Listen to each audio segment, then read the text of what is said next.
Mizuki Izumi is a passionate member of her high school art club, but the club has a problem. Izumi is the only member who takes her craft seriously.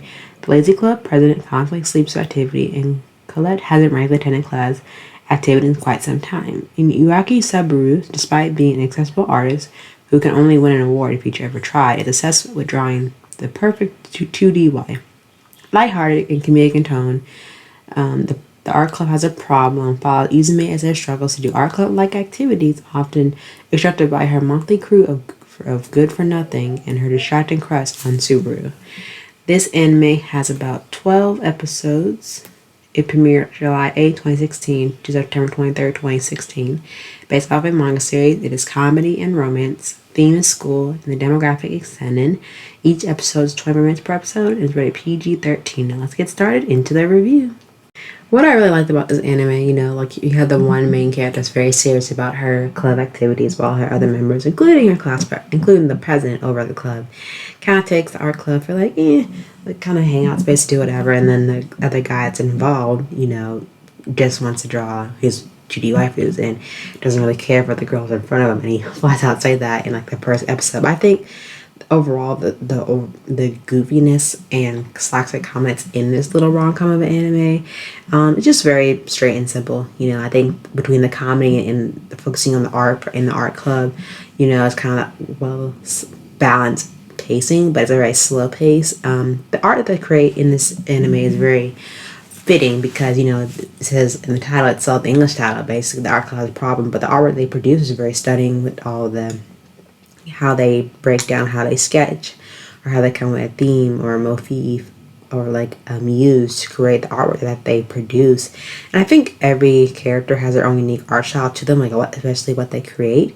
And I feel like also when they're in like the art club itself, it gives out that lightheartedness where the most important scenes have the most prettiest colors. And I think also the music ties in really well for that. I think also along with the music that helps bring the anime to life, along with the voice actors, I feel like, in particular, it helps with the theme of the anime and the goal of trying to achieve with flying colors. And I think also you have the bare minimum of the Skull Club, that's barely has a plot development to speak of. The show simply just speaks for itself and the everyday activities and shenanigans that these characters experience in their everyday lives, along from building relationships to forming friends to, trying to say you have a crush on someone and if they'll actually like you back. And I think also the interesting with the character dynamics, especially all the characters who have a very likable aura around them, good personalities, and also the anime you let out some good laughs and antics, because the story kind of takes place in the Japanese middle school art club, from its members to the ones who are very quirky, who are very interesting, who are just very in not challenging intellects, but like they have their own unique quirkiness to them, especially the two main ones, the very serious member of the art club, and then you have Subaru, who's a very talented artist, but he's not really interested in drawing apples or statues or landscapes. He's more interested in drawing his waifus, and he sticks to that otaku culture that's represented here in Japan.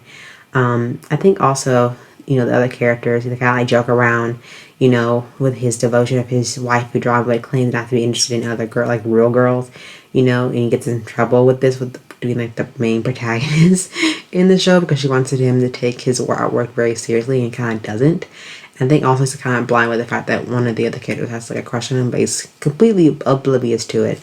And I think also like besides like the president and the other members that are eventually you will see in the anime, they kind of open up and have this in-depth conversation about what the characters like and when they draw and like what kind of hobbies and things they are interested in. And then I feel like for the girls that are in the show that surround this particular character and the main protagonist herself, kind of see like their main like artist skills come forth when they actually step foot in the art room and when they actually take the extra time to actual plot progression. And I think overall with the characters as we are witnessing to their daily lives and their daily routines and how they act with each other during the most of the time, because that's how you create that likable factor with them, and like how good like the comedy they're throwing in there to balance it out between like very serious to very comedic, to very like, down to the earth, or routine that they're basically involved with.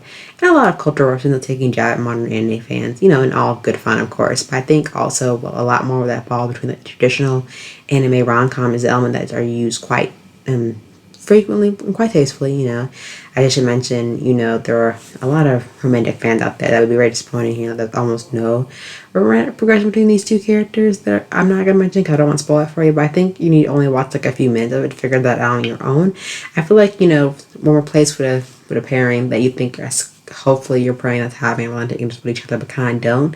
But I feel like that's kind of what you need to watch for yourself to figure that out truly on your own. If it's never going to happen, it's something that the characters need to slowly work on, or, get over the infatuation of this side of one side love, And I feel like, as a very standard anime, with the very typical setting, the normal animation quality and soundtrack uses, and no really plot progression to really pick up on.